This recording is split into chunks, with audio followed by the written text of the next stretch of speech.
Salut les bachelors 1, aujourd'hui je vais vous faire juste une petite vidéo récapitulative des bases d'AutoCAD et de la représentation donc, dans les fameuses trois vues.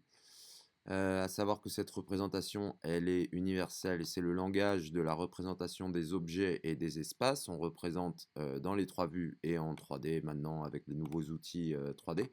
Donc je vais utiliser SketchUp pour illustrer mes propos. Et on va dessiner cette chaise dans AutoCAD pour revoir un petit peu les bases du dessin sur AutoCAD pour ceux qui n'étaient pas là et pour ceux qui n'ont pas tout à fait tout compris. Donc je vais commencer. Donc on va déjà regarder donc la représentation des trois vues. C'est tout simplement de représenter en vue de face, en vue de profil. On peut représenter en vue d'arrière aussi et en vue du dessus. La vue du dessus s'appelle le plan. D'accord. Les vues de côté et de face s'appellent des élévations. D'accord. Donc là, on n'est pas dans une vraie vue de face à proprement parler, puisqu'on a de la perspective 3D, et donc ce n'est pas une vraie vue 2D. Hein, c'est des vues 2D, les trois vues de représentation. Donc, ce qu'on va essayer de faire, c'est... bon, là, je suis dans SketchUp, donc ne vous inquiétez pas pour SketchUp. On verra du SketchUp ensemble. On va essayer donc de...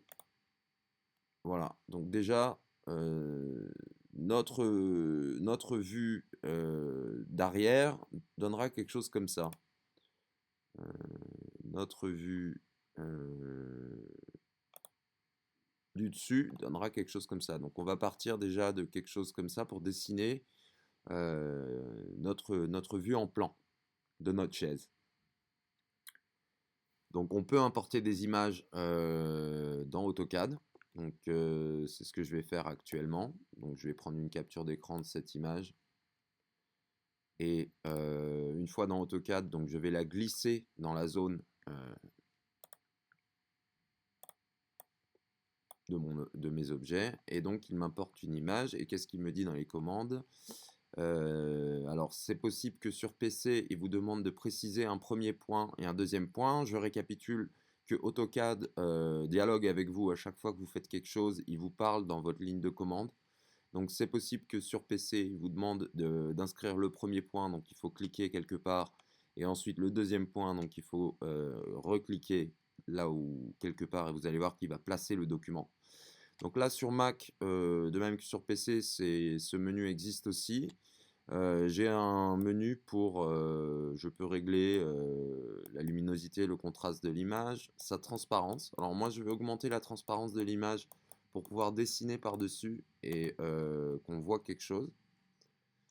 Donc ne vous inquiétez pas, là je vais juste dans mon menu des calques augmenter l'épaisseur de mon trait pour que vous puissiez bien voir, parce que je ne suis pas sûr de l'épaisseur, qu'on voit bien les épaisseurs de mes traits. Donc voilà, donc je vais dessiner par-dessus cette photo, je vais dessiner ma vue en plan. Donc ma vue en plan, je vais prendre, donc j'avais expliqué, donc j'ai mon menu des calques ici à droite, par lesquels je peux contrôler l'esthétique des traits qui sont regroupés dans un même calque, très rapidement. Sur PC, il faut écrire calque, la commande calque, quand vous n'avez rien de sélectionné. Donc prenez l'habitude d'appuyer sur échappe assez souvent, parce que peut-être que des fois vous allez avoir des commandes, des boutons sélectionnés, et vos commandes ne marcheront pas.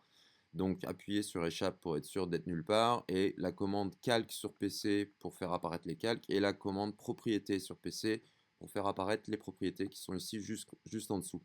Donc à chaque fois que je sélectionne un objet, j'ai un certain nombre de propriétés sur cet objet que je peux contrôler par le menu propriétés. Savoir que le menu des calques me sert à contrôler en général toutes les propriétés, la plupart des propriétés directement pour l'ensemble d'un calque. Donc je vais dessiner, donc j'ai mes outils de dessin. Je dessine en fait en polyligne, donc je ne vais pas réexpliquer la différence entre la ligne et la polyligne. Essayez de compléter par des tutos sur internet ou en demandant à vos copains qui ont compris la différence entre la ligne et la polyligne. Quoi qu'il en soit, nous on va toujours dessiner en polyligne parce que c'est une ligne intelligente. AutoCAD, c'est un logiciel de dessin assisté par ordinateur, donc il va vraiment nous aider à dessiner de manière automatique, enfin de manière logicielle on va dire.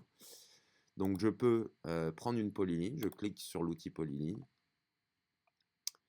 et donc dans la ligne de commande il me dit polyline, donc c'est la commande pline, et il me dit de spécifier mon premier point. Donc je vais dessiner grossièrement la forme de ma chaise.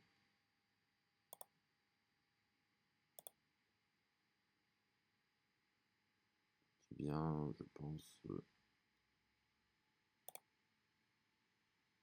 Voilà, donc là par exemple, premier exemple de dessin assisté par ordinateur. Je veux me mettre pile à la verticale de ce point, donc je vais passer ma souris sur le point ici, et en la remontant, il va me proposer de rester, voilà, à la verticale. Donc premier exemple de l'utilité d'AutoCAD, et pareil pour ce point ici.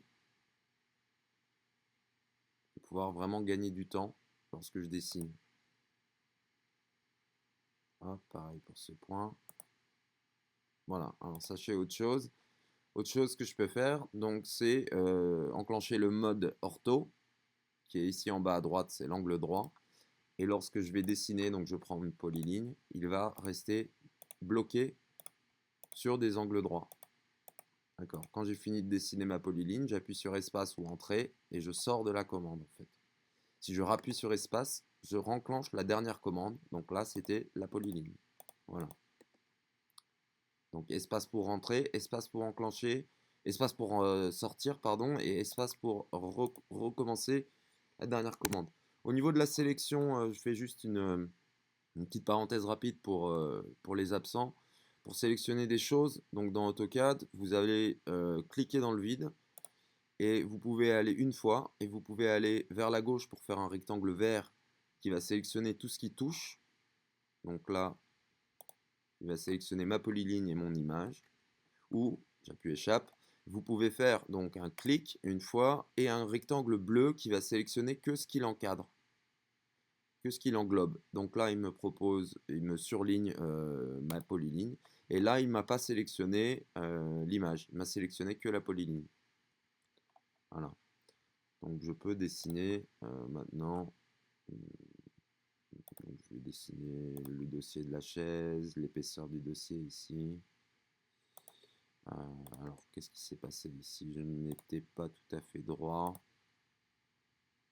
Donc, je vais aller chercher ce point hein, et descendre pour m'aligner vraiment sur ce point. Entraînez-vous, hein, c'est des habitudes à prendre, c'est des réflexes à prendre.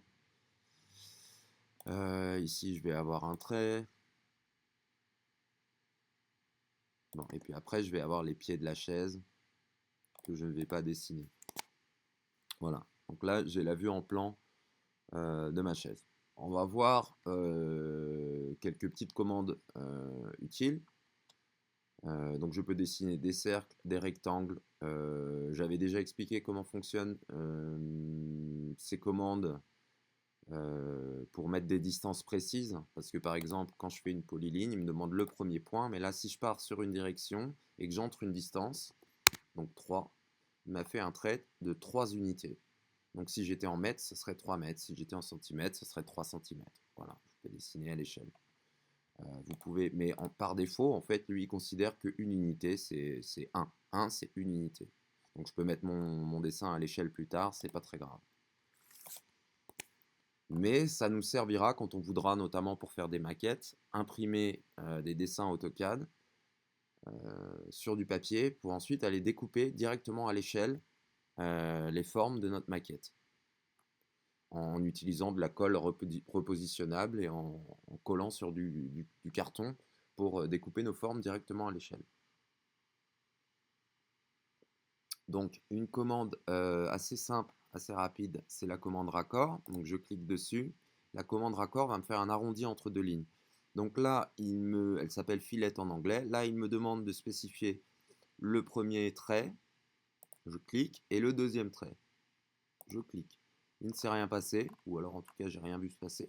Pourquoi? Parce qu'il faut définir un rayon pour cet arrondi entre deux lignes. Donc je recommence. Je prends la commande donc raccord. J'ai appuyé sur espace. Et là, je vois dans la ligne de commande, il me propose de faire undo, polyline ou radius. Ou en français, ça doit être marqué rayon quelque part. Donc pour enclencher le mode rayon, je vais écrire R majuscule. Donc vous voyez que dans ma ligne de commande, il a écrit R majuscule. Je vais appuyer sur Entrée. Et là, il va me demander quel rayon je veux. Donc je vais mettre 1 pour voir ce que ça donne. Et je vais recommencer. Donc je vais cliquer sur un premier trait et un deuxième trait. Donc vous voyez qu'il va m'arrondir entre les deux traits. Et là, j'ai plus qu'à cliquer. Bon, là, le rayon était un petit peu élevé, mais c'est pas grave pour la démonstration. Donc j'appuie espace pour recommencer. Et là, le rayon a déjà été enregistré. Donc je peux directement cliquer sur mes deux traits et faire mon arrondi. Voilà, une autre commande qui est très utile. Bon, il y a plusieurs commandes. Il y a la commande déplacer, donc vous déplacez quelque chose. Il y a la commande copier, il y a la commande symétrie, il y a la commande découper, on va la voir tout de suite. Il y a la commande offset aussi, je vais la montrer assez rapidement parce qu'elle est très utile. Et donc, quand vous enclenchez la plupart de ces commandes, il faut toujours lire ce qu'il vous raconte dans la barre de commande. Si vous avez des soucis, vous pouvez aller voir, vous écrivez le nom de la commande AutoCAD sur YouTube, ou sinon vous m'envoyez un message dans Discord et je vous aide. Quand vous enclenchez en fait la plupart de ces commandes, il va vous demander, donc là la commande déplacer, il va me demander de sélectionner mon objet. Donc si je l'avais sélectionné avant, hein, bien sûr il ne m'aurait pas demandé, il aurait directement passé à l'étape suivante. Donc j'appuie espace. Là il va me demander donc dans 90% des commandes un point de base. Vous voyez, il me demande de spécifier mon point de base. Ça va être le point en fait duquel je vais déplacer l'objet que j'ai sélectionné. Donc je vais prendre par exemple ce coin ici. Et maintenant, il me demande où est-ce que je veux amener ce point de base. Donc là, je suis en mode ortho. Donc je suis bloqué sur les axes à 90. Je peux le désactiver ici. Et je peux en fait amener ce point. Vous voyez la ligne orange. Il va amener ce point quelque part. Et je peux le faire en écrivant une distance.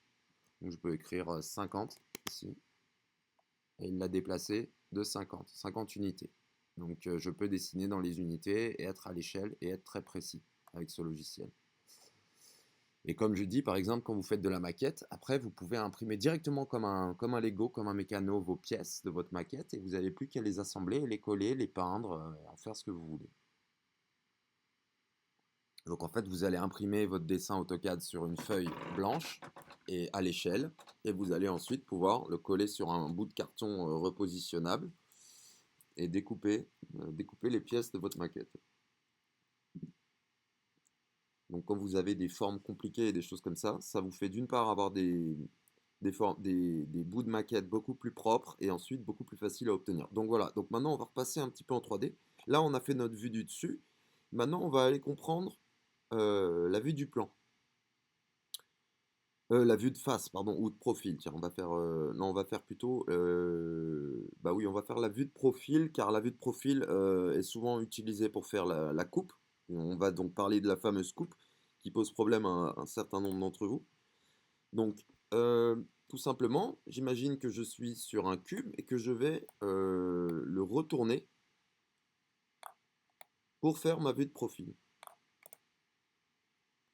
Donc, concrètement, qu'est-ce que je vais faire pour gagner du temps et pour le faire directement bien aligné dans mon dessin? Parce que vous allez voir que souvent, les plans, les coupes et les élévations sont alignés quand on les présente sur une impression, sur un dessin imprimé. Donc, qu'est-ce que je vais faire tout simplement pour gagner du temps et aller très vite? Je vais en fait rabattre à partir de mon plan les endroits qui, en vue de côté, où il se passera quelque chose. Donc là, c'est le bout de ma chaise, donc il va se passer quelque chose que je vais pouvoir rabattre en vue de profil. Donc je vais tracer un trait. Idem pour cet angle-là, parce que cet angle-là en profil, je pourrais donc le voir, et on va voir donc comment on va le représenter. Idem pour le bout de mon assise.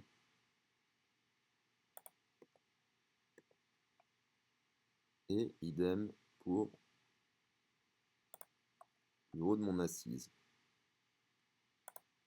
Alors après, les pieds et tout ça, je vais devoir inventer un peu.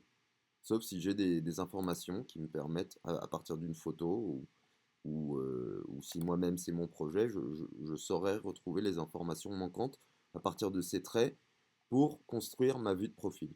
Donc ma vue de profil, je vais dessiner un trait qui va être mon trait de sol.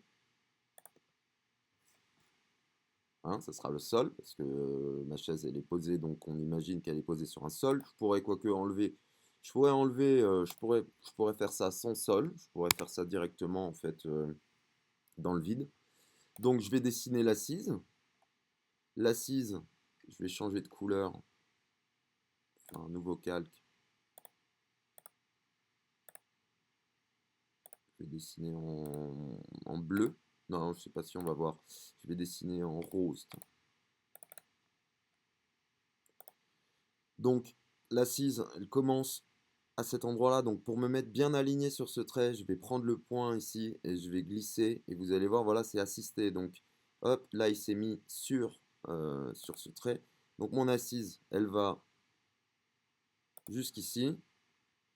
Ensuite, on va la faire aller jusque là. Et après, qu'est-ce qui se passe? Après c'est le dos qui commence, mais on va la faire continuer un petit peu en dessous du dos. Et on va donc là, qu'est-ce que je fais? Je dessine l'assise et à chaque fois, j'utilise des points pour snapper sur le point orthogonal parce que je suis en mode orthogonal. Donc quand je fais de là sur ce point, je glisse tout doucement vers le bas. Hop, il me fait le point orthogonal. Bon, là, il me propose la perpendiculaire à la ligne. Donc voilà. Donc je vais dessiner aussi. Donc ça, c'est mon assise ici qui dépasse. Je vais dessiner donc aussi un trait ici, puisque j'ai un arrondi ici. Mais là, j'ai dessiné un angle. Pour dessiner un arrondi en coupe, en fait, je vais segmenter le trait de l'arrondi. Enfin, en coupe, en élévation, pardon. Donc ce que je vais faire, c'est que je vais prendre la commande copier. Il va me demander à partir de quel point je veux copier. Et je vais faire des traits en fait. Et plus les traits vont être rapprochés, plus je serai proche de l'endroit où c'est arrondi.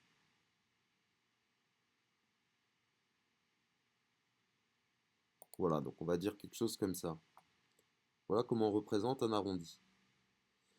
Donc je peux me séparer maintenant de ces deux traits.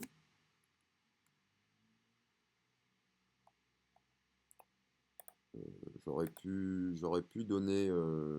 pu par exemple baisser ce point, baisser ce point. Attention, il va vous rendre fou parce qu'il va snapper sur des points tout le temps. Bon, on va dire quelque chose comme ça. J'ai ma chaise. Donc maintenant, je vais pouvoir dessiner mes pieds. Donc je peux les inventer, sauf si je sais où ils sont ou si j'ai des informations en plan qui me donnent des traits à rabattre donc pour avoir les positions de mes pieds. Donc on va dessiner, toujours on est en polyligne. Là, on va désactiver le mode ortho. Et on va dessiner un pied.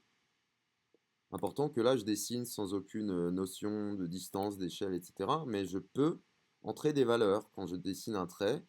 Donc je peux dessiner, être à l'échelle, cliquer une première fois, partir dans une direction et entrer une valeur et appuyer sur Entrée et il va dessiner un trait de la distance que j'ai indiquée. Moi je dessine complètement à l'œil ici, sans échelle.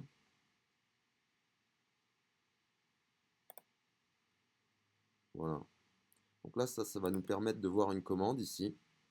Vous voyez que là j'ai dessiné mon trait.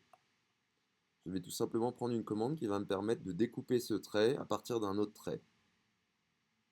Le trait qui dépasse à partir d'un autre trait. Donc le trait qui va, je vais d'abord sélectionner le trait qui va découper, donc ça va être celui-là. Ça va être celui-là. Je vais prendre la commande ajuster, qui est le petit ciseau ici, trim en anglais. Je vais cliquer dessus et maintenant il va me demander quel trait je vais ajuster à partir du trait que j'ai sélectionné. Donc si je vais cliquer ici, vous voyez que le trait se grise. Pour l'instant, je n'ai pas cliqué, pardon. Si je passe ma souris dessus, le trait se grise. Et si je clique, le trait disparaît.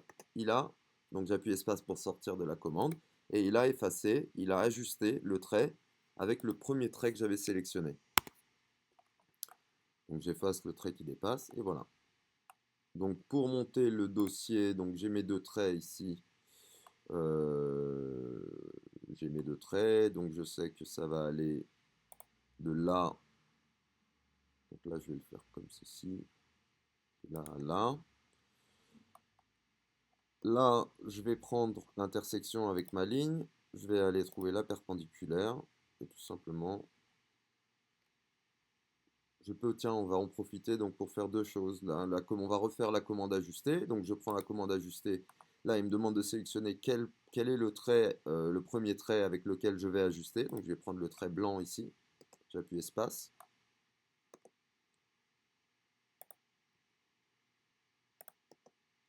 Et maintenant, sur quel trait je veux découper et je clique. Et il disparaît. Et on va voir une deuxième commande. On va voir la commande décalée. Donc qui est l'espèce de double trait ici, offset en anglais, décalé en français. Le double trait avec un trait bleu. Euh, le double trait avec un trait bleu. Donc je sélectionne mon trait. Je prends la commande décalée. Et là, il me demande une distance de décalage. Donc je peux la spécifier en entrant la distance si je travaille avec des échelles. Ou je peux la spécifier à l'écran en cliquant deux fois. Et de mon premier clic à mon deuxième clic, il va enregistrer une distance.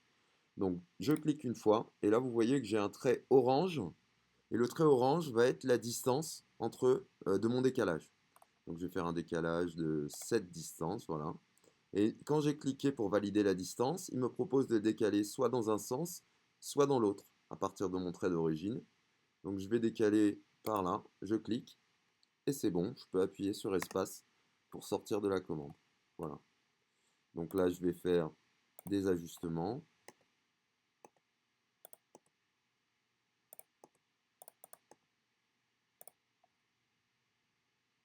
Quoique en fait il n'est pas juste mon dessin là. Il faut que je prenne ces deux traits et que je les déplace jusqu'à ce trait pour être correct. Voilà. Là je suis correct par rapport à mon plan. Voilà. Maintenant j'ai des traits ici que je vais utiliser une commande qui s'appelle la commande prolongée. Donc je peux tout effacer les traits de construction. Et j'ai ma chaise par rapport à mon plan. Et voilà comment on présente donc je fais pareil pour la vue de face, pour la vue de derrière, etc., etc. Et voilà comment on présente la chaise dans les trois vues de représentation. Donc je vais d'abord juste rapidement, je rappelle que quand on dessine, on peut utiliser des formes donc premier point de mon rectangle, deuxième point de mon rectangle, clic, clic, c'est fait. Premier point de mon cercle, deuxième point de mon cercle, c'est fait. Sachant que je peux entrer des distances. Donc pour un cercle, par exemple, je fais le premier point et il me demande d'entrer mon rayon. Donc je peux écrire tac, et j'ai un rayon là d'une distance précise. Et pareil pour le rectangle, je peux entrer les valeurs. Il suffit de lire ce qu'il me dit ici dans la barre de commande, de spécifier le premier point. Et ici, il me demande donc je peux entrer des dimensions. Si j'appuie sur D majuscule, si j'écris D majuscule, je peux entrer des dimensions. Là, il me demande la longueur, 5, la largeur, 5, et hop, j'ai un carré de 5 par 5. Donc voilà, allez voir des tutos sur comment créer ces formes si vous n'êtes pas à l'aise, parce que je l'ai montré en cours, et c'est pour ceux qui ont du retard, ils peuvent aller voir comment on fait ces choses-là déjà. De même que toutes les commandes que j'ai citées, vous pouvez me demander sur Discord ou aller voir sur YouTube. Donc là, qu'est-ce que je vais faire? Remarque, je pourrais faire une chaise comme ça, que le dossier soit pas collé. Hein. Je pourrais faire ça, effectivement. Et qu'il tienne avec deux points, comme ça. Donc, sachant que quand on va représenter les choses, Là, on est dans une vue de profil, donc on représentera la profondeur avec des dégradés de couleurs. Donc ces deux traits, il faudra que je change leur couleur. On verra plus tard les présentations. Mais si j'avais fait une espèce de truc métallique qui tient le dossier et qui est un peu en retrait par rapport à ces deux traits et par rapport au dossier, j'aurais dû le représenter d'une couleur un peu plus légère pour qu'on comprenne que c'est derrière, ou plus sombre. Donc voilà, maintenant on va passer à la coupe. Alors la fameuse coupe, donc déjà on va prendre tout ça et on va se remettre en ortho, on va le rapprocher de notre vue. Allez voir dans Google Images, allez voir des représentations, des affiches de présentation où il y a les trois vues, et vous allez voir qu'ils les présentent souvent les unes à côté des autres. Et c'est comme ça qu'on arrive à communiquer en fait un projet dans le métier. Et surtout, ça vous permet donc aussi de concevoir, de dessiner, et aussi d'avoir des choses précises avec des distances. Donc ensuite de pouvoir découper des patrons de maquettes et des choses comme ça. Donc, la vue en coupe. Pour ça, on va retourner un petit peu dans SketchUp.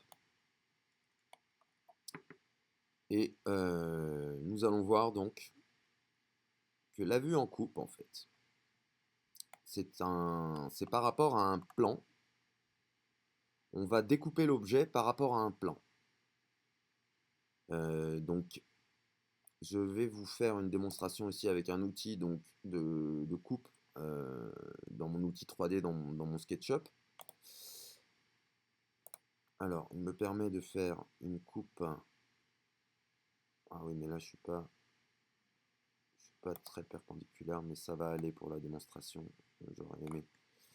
J'aurais aimé être perpendiculaire, donc attendez, je recommence. Je vais faire un cube pour être bien perpendiculaire. Je vais faire un petit cube ici.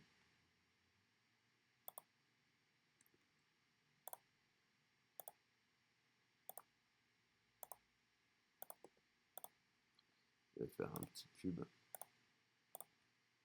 Et je vais utiliser donc ce cube pour faire... Oui, alors SketchUp, c'est un logiciel assez stupide. C'est de la 3D pour les enfants. Donc, je vais faire un plan. Donc, si j'étais en vue de profil en élévation, en fait, mon plan, il serait comme ça. Je verrais ma chaise à travers cette fenêtre. Comme ceci, de profil. Et en vue du dessus, un plan, c'est une ligne, comme vous pouvez le voir. D'accord? C'est comme une feuille de papier, en fait. Et vue du dessus, c'est une ligne. Cette ligne, ça va être ma ligne de coupe. Sur cette ligne, je vais dire que je vais couper. Donc, il faut que je définisse en plan, que je la représente, que je dise à la personne où se trouve cette ligne où j'ai coupé mon objet. Et je vais, moi, ici, donc, déplacer cette ligne, donc déplacer ma coupe, mon trait de coupe, et je vais l'amener ici, par exemple. Donc, j'ai déplacé mon trait de coupe. Donc, quand je suis en plan... Ah! C'est pas facile. Quand je suis en plan, je vais indiquer où est-ce que je coupe, et après, ma coupe, en fait, va traverser mon objet. Et donc, je verrai, dans le fond, les choses qui apparaissent derrière.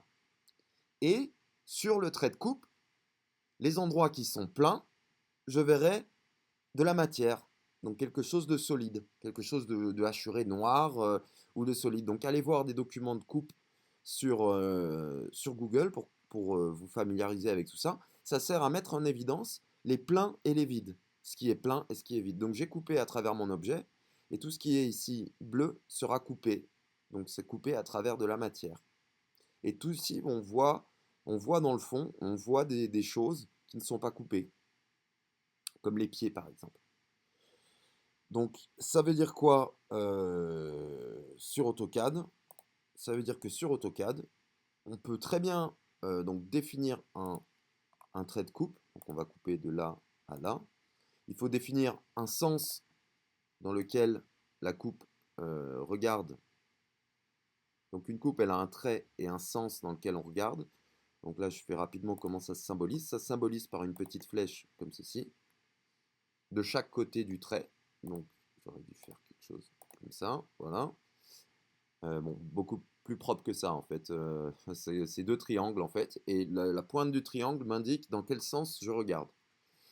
Donc là, tout simplement sur ce trait, à chaque fois que je touche quelque chose de l'objet, comme pour l'élévation qu'on a dessinée, il va se passer quelque chose et je vais couper. Donc là, c'est simple, puisqu'on a déjà dessiné l'élévation, et ben, on peut reprendre ce qu'on a dessiné avec l'élévation pour faire la coupe. Et donc tout simplement, en fait, c'est juste que ces traits n'existeront plus, on ne verra pas l'arrondi du dossier. Donc ces traits seront coupés de là à là, les pieds seront en vue, et tout ce qui sera solide, je vais mettre une hachure. Donc les hachures, c'est dans le menu des hachures, c'est ce logo ici. Et pour mettre une hachure, là il me demande la couleur de ma hachure, le motif de ma hachure, sachant que différents matériaux dans le langage technique sont représentés, on verra les représentations, mais ils sont représentés par différentes hachures. Je peux prendre une hachure solide aussi, c'est la plus répandue. Le plus répandu en fait, surtout en espace, et même en objet, remarque, c'est qu'on prend une hachure solide. Donc j'ai cliqué, j'ai sélectionné ma hachure solide. Et maintenant, je peux sélectionner des objets pour les remplir ou des points, et il va lui-même trouver les contours autour de ces points. Donc il faut bien sûr que mes points soient bien fermés entre eux. Donc là, si je clique ici, hop, j'appuie espace pour sortir, ou alors je fais le dossier aussi en même temps. Et là, j'ai créé une hachure que je peux sélectionner avec mon dossier et mon assise.